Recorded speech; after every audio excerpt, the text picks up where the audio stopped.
खौफनाक सूरत हाल पैदा हो चुकी है एक ऐसे मौके पर जब पाकिस्तान ने अमन मुआहिदे का ऐलान कर दिया है। दोनों साइड्स ने इस पीस प्रोसेस को एक्सेप्ट कर लिया है।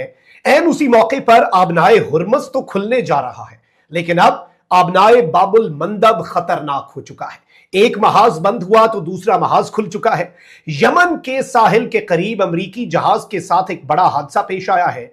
जंग बंदी के दौरान एक मर्तबा फिर एक नया हमला हुआ है और इस मर्तबा उंगलियां ईरान की तरफ उठ रही हैं। लेकिन सवाल यह है कि क्या इसके पीछे ईरान है या कोई और है। बिस्मिल्लाहिर्रहमानिर्रहीम, अस्सलाम वालेकुम। मैं हूं मखदूम शहाबुद्दीन। 15 जून 2026 पीर का दिन। कुछ बहुत ही अहम तरीन अपडेट्स है मशरक़ वस्ता की और कुछ लेटेस्ट हैपनिंग्स हैं। एक तो ईरान ने बहुत सख्त स्टेटमेंट दी है। मुजव्वज़ा मुआहिदे के कुछ नुकात मजीद सामने आ चुके हैं। इसके साथ ही साथ अब डोनाल्ड ट्रंप का मुआहिदा, क्या इसराइल उस पर अमल करेगा? इसराइली वजीर जो है वो ईरान अमरीका मुआहिदे पर सीखपा हो चुका है, तप गया है। और इसके साथ ही साथ अब एक हमला हुआ है। अब क्या यह हमला ईरान ने किया है, ईरान ने करवाया है, या फिर this is a false flag operation? इस हवाले से भी कुछ कंसर्न्स सामने आ रहे हैं, क्योंकि कल आपको पता है कि यमन के दारुल हुकूमत बैरूत पर हमला हुआ। ईरान ने अपने लॉन्चर्स निकाल लिए थे। फिर उसके बाद फौरी तौर पर ईरान को रोका गया कि एक पीस प्रोसेस करें, और इसराइल तो यही चाहता है कि आप उस पर हमला करें, अमन मुआहिदा ना हो। तो ईरान ने भी इस बात को समझा, अमेरिका की मजबूरी को भी समझा। लेकिन अब क्या अमेरिका मजबूर है या गुड कॉप बैड कॉप खेला जा रहा है, और who is the real spoiler? ये सवाल उठना शुरू हो गया अभी जो यमन के साहिल के करीब एक डेवलपमेंट हुई है उसमें, और इसकी तस्दीक ब्रिटिश मैरीटाइम एजेंसी ने कर दी है। मैं सारी अपडेट्स आपके सामने रखता हूं, लेकिन उससे पहले अगर अभी तक आपने इस वीडियो को लाइक नहीं किया, लाइक जरूर कर दें। कमेंट सेक्शन में राय का इजहार भी कीजिएगा, और पाकिस्तान जिंदाबाद का नारा आपने कमेंट सेक्शन में जरूर लिखना। सबसे पहले जल्दी जल्दी अपडेट्स ले लें नाज़रीन किराम। ईरान और अमेरिका के दरमियान 14 नुकाती मफाहमती मुसव्वदे की कुछ मजीद तफसीलात सामने आई हैं। फ्राइडे के दिन पाकिस्तान की मेजबानी में जनेवा स्विट्जरलैंड में यह मुआहिदा साइन होने जा रहा है। ईरानी खबर एजेंसी के मुताबिक मुसव्वदे के तहत अमरीकी बहरी नाकाबंदी 30 दिन के अंदर खत्म की जाएगी। ईरान के तेल और पेट्रोकेमिकल बरामदात पर पाबंदियां मुअत्तल करना भी मुसव्वदे में शामिल है। मुसव्वदे में लबनान समेत तमाम महाजों पर फौरी और मुस्तकिल जंग बंदी भी शामिल है। मुसव्वदे के मुताबिक अमरीका और इत्तहादियों को ईरान की तामीर नौ के लिए कम से कम $300 अरब देना होंगे। हतमी मुआहिदे में ईरान का मिसाइल प्रोग्राम और मजामती ग्रुपों की हिमायत शामिल नहीं।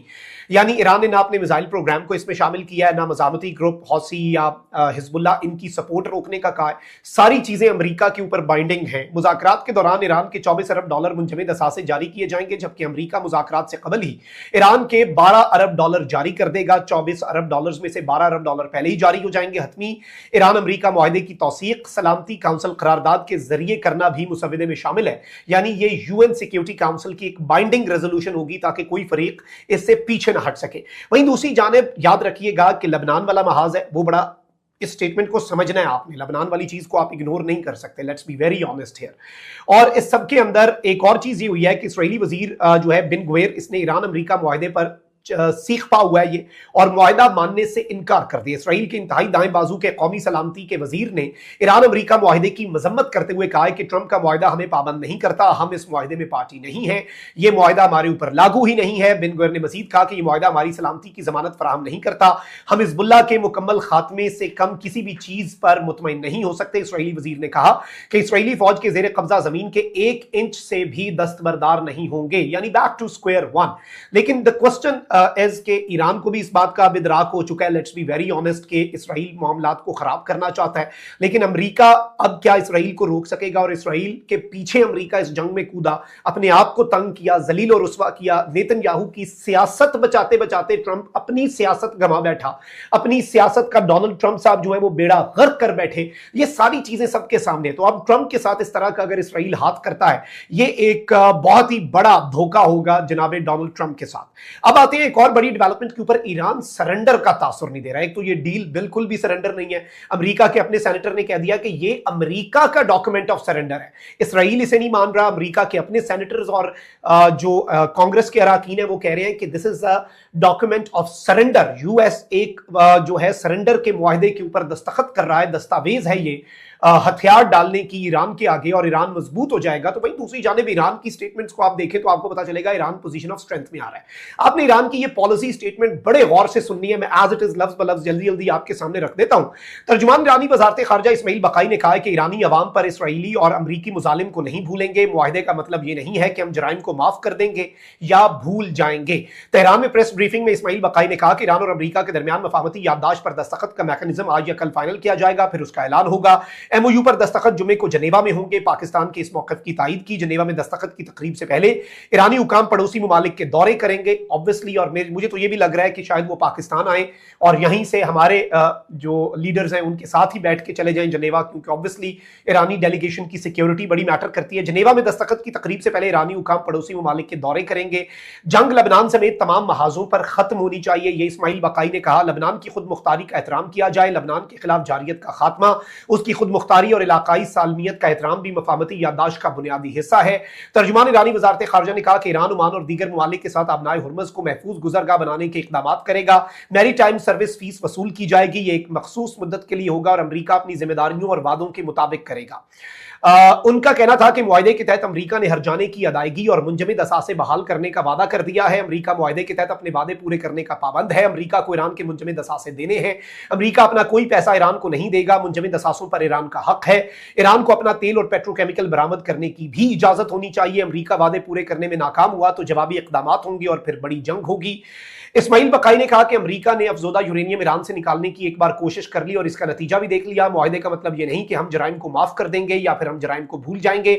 हम ईरानी अवाम पर इसराइली और अमरीकी मुजालिम को नहीं भूलेंगे। हम नहीं भूलेंगे कि हमने बड़ी तादाद में अपनी क़यादत खोई। ईरानी अवाम अपनी क़यादत के साथ खड़े रहे। आलमी इदारे ईरान पर अमरीका और सहूनी जारियत की मजम्मत करने में नाकाम रहे।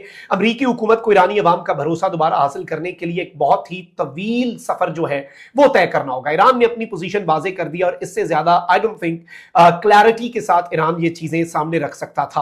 अच्छा, वहीं दूसरी जानिब अमरीकी सदर ट्रंप ने तो कह दिया है अपने बयान में कि बहरी जहाजों ने आबनाए हुर्मुज़ अबूर करना शुरू कर दिया। कई बहरी जहाजों पर तेल लदा हुआ है। ट्रंप ने मजीद कहा कि आबनाए हुर्मुज़ अबूर करने वाले बहरी जहाज जनूब के महफूज इलाके की जानिब रवां दवा है। जहाजों के सफर के लिए दीगर रास्ते भी मौजूद हैं। वहीं दूसरी जानिब अमरीकी नायब सदर जेडी वैंस ने भी एक स्टेटमेंट दी है, उसे भी एनालाइज कर लें एक क्लियर पिक्चर के लिए। अमरीकी नायब सदर जेडी वैंस ने कहा है कि ईरान के साथ जंग के खात्मे और आबनाए हुर्मुज़ को दोबारा खोलने से मुतल्लिक मुआहदे का मतन रवां हफ्ते जारी होने की उम्मीद है, जबकि मुआहदे की तफसीलात पर मजीद मुज़ाकरात जारी रहेंगे। सीएनएन को इंटरव्यू में जेडी वैंस ने कहा कि अमरीका की तवक्को है कि हम ये अहम तरीन आबी गुजरगाह जो है ये तवील मुद्दत के लिए बगैर किसी फीस के खुली रहेगी। वहीं दूसरी जानिब फ्रांसीसी सदर जो है उन्होंने भी ईरान को खबरदार किया है कि आप आबनाए हुर्मुज़ पर टोल टैक्स ना लगाएं। इसके साथ ही साथ इसराइली वजीर दिफा ने एक बहुत बड़ी स्टेटमेंट दे दिया। अब आ जाते हैं स्पॉयलर्स पर। स्पॉयलर्स वाली खबर इंपॉर्टेंट है। इसराइली वजीर दिफा ने कहा है कि हम लबनान में कब्जा किए गए इलाकों से दस्तबरदार नहीं होंगे और अगर ईरान ने इसराइल पर हमले किए तो ईरान को जवाब मिलेगा। इससे कबल जो दाएं बाजू के कौमी सलामती का वजीर है उसने भी इस मुआहदे को बाइंडिंग ना होने की बात की।